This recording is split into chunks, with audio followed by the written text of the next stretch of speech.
I now have two Taranis. Thank you very much to Banggood for sending me this. This is a review model. A little bit late, but it's a review model. I know many others have done reviews on this controller already, but I found some things that are very unique and very interesting that I don't think anybody else has discussed. I'm going to be comparing the old Taranis Plus to the new Q X7, and somehow FrSky has managed to make it better and worse at the same time. And I don't know if it's actually better or worse, but I'll give you the information and you guys can decide on your own. So the number one biggest difference, which I do not even understand why they made, was that they removed the ability to charge your internal battery from the casing itself. So now it comes with a battery holder thingamabobber, which I'm not quite 10 years old anymore, so I don't carry around dozens of AA batteries to run my controllers off of, so I just don't appreciate this thing. I don't want to have to just replace AA's when it runs out of batteries. I want to be able to recharge it. I'm gonna actually go over the modifications that I did to the Taranis first before I continue with the review. I actually think my modifications are kind of interesting and they improve the Taranis quite a bit. The very first thing that I did, I didn't even turn it on or anything, is I clipped all of my switches. So I used these wire cutters, kind of heavy duty wire cutters, and I straight up just muscled these switches and clipped them. They all still work fine, they're just really, really small. And that feels excellent because when I move my fingers on a pincher, I don't run into this switch anymore. And when I put it in a bag, I'm not worried about breaking my switches. I don't know why I didn't do this to my old Taranis already. Like, it was such an obvious thing to do. These stupid things hanging all over the thing is just annoying and it gets in the way of everything. Alright, so the next modification I made was the battery. So I had to do something to the battery. I had to do something. I couldn't just use that AA thing, so this is my solution. Before I show you what's inside, I'll show you this connector. There's actually two 18650 cells inside. They're 3400 milliamp cells, and I put this little balance lead on the back of it, which is actually just a breakout cable that I made, and this is the breakout wire that I made. It's a balance lead that plugs into this port, and what it gives me is a balance lead for charging the 2S battery inside, as well as a actual charging lead. And I think that this is much better than their solution their solution of AA's, and much better than actually just using a LiPo in there, because I don't like using LiPos in my controllers because they don't necessarily like staying charged. And so now I'm going to take it off, show you what's inside, and ta-da! This is what you see. Alright, so these are two Panasonic 18650 3400 milliamp cells. They are protected cells, but I'm going to be swapping them out for unprotected cells shortly because these are just old cells that I had lying around. And I have wired them up in a 2S fashion. This is the balance leads that you can see. There's one lead that goes directly to the controller, which is what the controller is powered by. And then the other one goes straight to this connector and allows me to charge the controller. They fit perfectly in there, and they power the thing. I mean, it's going to power it forever. The 3000 milliamps, 3400 milliamps is going to really power this thing for a long time. So I'm really happy about that battery, and I think that FrSky should really consider doing something like that because their solution is not a very good one. Okay, so next thing I will tell you, those are my basic modifications. I didn't really do anything else. If you want to change the sticks, the spring tension, and the ratchet of the throttle, it's very, very easy to do on this controller. I just put it here. I'll take it out again. You basically take the battery cover off, and you remove these four screws, and the whole back of the controller comes off. It comes off very cleanly. All the switches and everything are encased in the front side of the controller, so the back, it just comes straight off. And you have complete access to the gimbals. It's very easy to swap out the gimbals if you want. Very easy to work on the controller if you want. And another very, very nice thing that they did was, which they started doing on the more recent Taranis controllers, the recent Taranis Plus controllers, is that the antenna on this thing is actually a UFL connector. I think it's UFL. I don't know what it stands for, but it's actually UFL. It's a connector in there, so you can just pop that connector off and you can install your own antenna. So it's very, very easy to do the high gain antenna modification. I don't know why Taranis wouldn't just put a high gain antenna on it already, because it's going to be the same cost as this antenna, but whatever. You could swap it out pretty easily. Okay, now let's go over the general casing of the controller.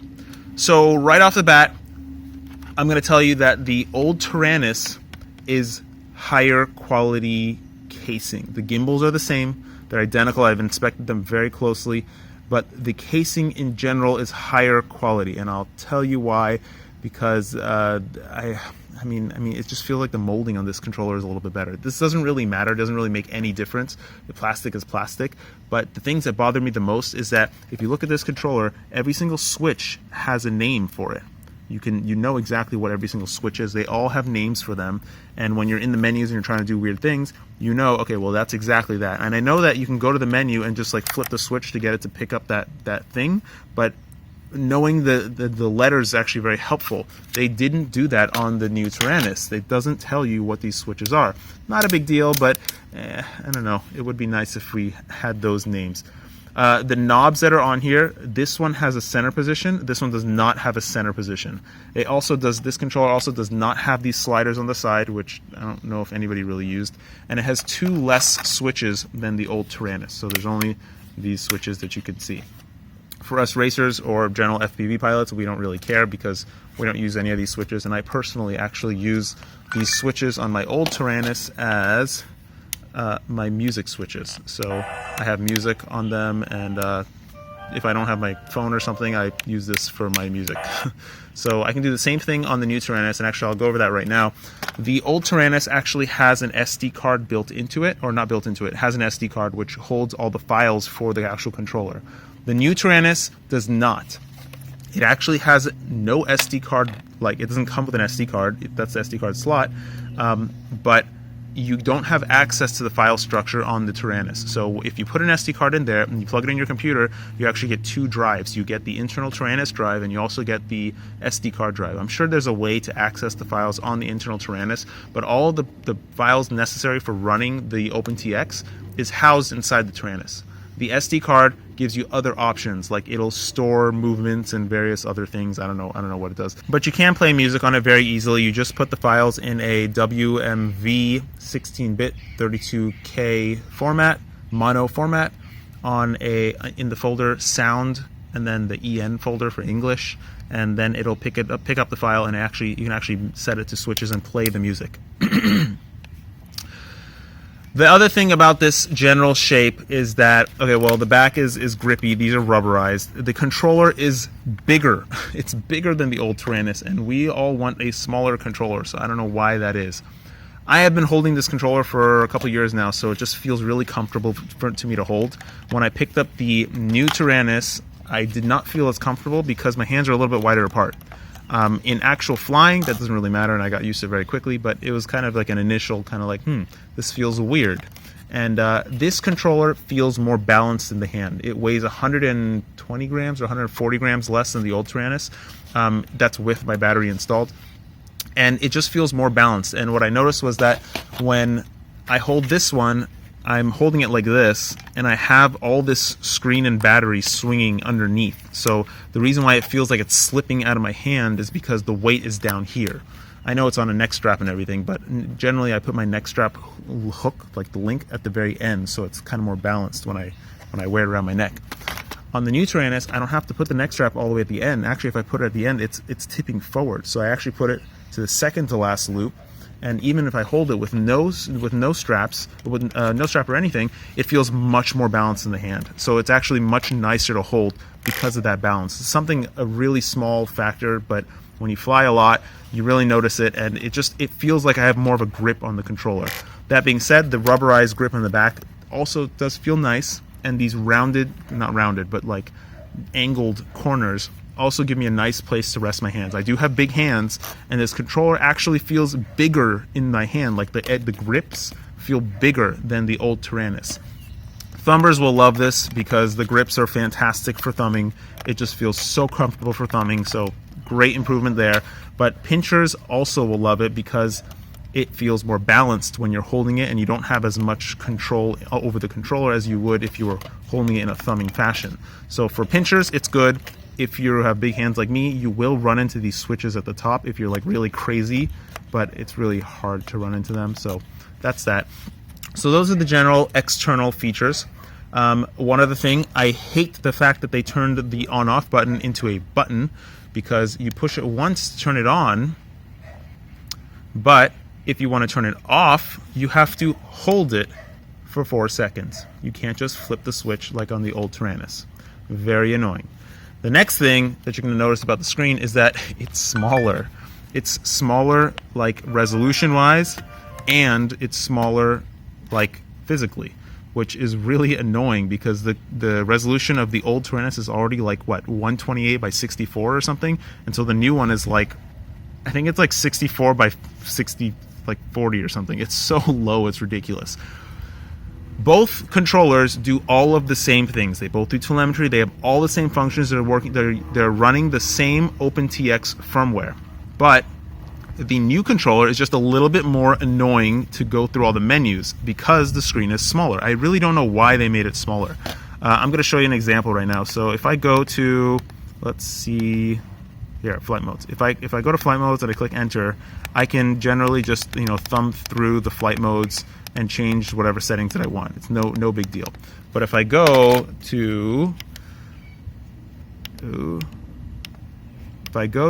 flight modes in the new Taranis, if I try to change something, I click it and it takes me to a whole new menu. So already OpenTX is annoying to kind of like go through and use, but they just made it a little bit more annoying for the newcomer, which now has to manage even more menus because the screen is smaller. So I mean, I don't know, it doesn't really make it worse or better or worse. Nobody really uses these menus if you're using it for FPV, so it's not really that important, but it is annoying. Another annoying thing is that this knob that they have on here, it's actually not, it's really good for like scrolling around really fast, but it's not that accurate. Sometimes when you're trying to like select one item, you go to select it and it just jumps to the next item over because the knob is not properly calibrated. It's like one notch, it's a notch knob, but one notch on the knob kind of sends it all over the place. So navigation on the controller is better than the old one because you have to click a bunch of times, but it's worse because the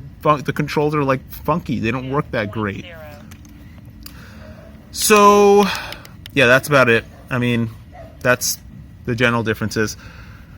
Overall, it really is amazing. They made the controller better and worse at the same time. So I prefer the new one because it feels more balanced in the hand, and frankly because it's new. It's just new. Also, I think it's like $120, so it's like half the price of the old Taranis, so I can't really recommend the old one anymore because there's no point. Even if you need knobs and stuff, like there's just no point. The new Taranis is just as good as the old one, a little bit more annoyance here or there, but better like control feel when you pick it up. I mean, the button is annoying. There's just some things about it are not as good, but overall, for what we use it for FPV, and that's pretty much what this controller is only going to be used for, other than like robotics and things and other planes. It's much better than the old Taranis because the grip is so much better, and it's so much cheaper as well. It also still has the expansion bay, so you can still do that, and the ability to swap out the antenna is a huge plus as well. The speaker is the same. It has the same exact performance. You don't actually get the buzzing of the radio in the speaker like you do the old Taranis, so that's a nice improvement there. Overall, I would recommend this controller over any other controller that's available out there right now. If you're getting started in the sport, I would only recommend this controller. I wouldn't recommend the Evolution controller like I used to because it's generally cheaper feeling, and you have to use what's it called, FrSky systems to use that controller, whereas Taranis or FrSky has a much more expanded options. You have so many more options of receivers and so many more options of things that they make. So the Taranis, the FrSky ecosystem is just much better than the FlySky ecosystem. So it's not worth saving $30 to get the Evolution controller, because it's just not as good, because you don't have that ecosystem. Also, more people have Taranis and more people have OpenTX, and you can do much more with OpenTX. I know you probably will never, but you have the option if you want to. You just get a lot more controller for your money by getting this controller. Also, you have the expansion base, so if you ever want to do long range stuff, very easy to just throw a crossfire in there or something. Really good about that. Yeah, that's about it. I mean, it's a good controller. If you're watching this, you already know about the controller probably. It's primarily just my mods that you came here to see most likely, and ask any questions you like. And oh, one other thing. The M9 gimbals do not fit in this X7 controller. I actually haven't tried to fit them, but I know that they're not supposed to fit, at least. They are going to come out with a new set of gimbals just for this controller. Honestly, I don't know why they don't just make the controller with the better gimbals and the better antenna and the smaller things, smaller switches, and the battery built in, and just sell that to us. People will gladly pay an extra $50 to have a controller that has all that stuff, and they don't have to work for it. Yep, that's all. Don't forget to floss.